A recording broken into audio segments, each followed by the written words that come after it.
Toujours au chapitre santé, cette alerte concernant l'antidouleur le plus prescrit et le plus consommé dans le monde, et notamment en France, le paracétamol.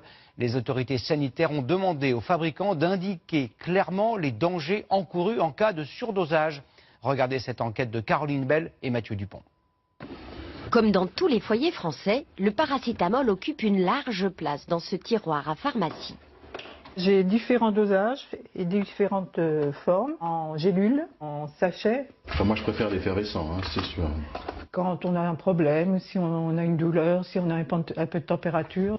Vendu sans ordonnance, Doliprane, Efferalgan, Dafalgan, le paracétamol est le médicament le plus consommé en France.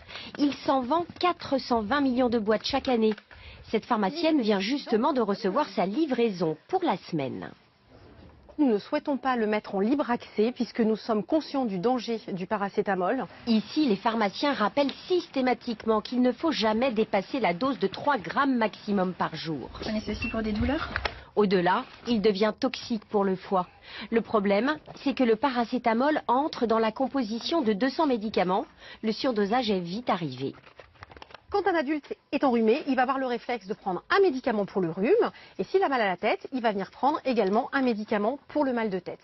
Le problème, c'est qu'on va vite dépasser la dose recommandée d'1 gramme par prise chez un adulte de plus de 50 kilos.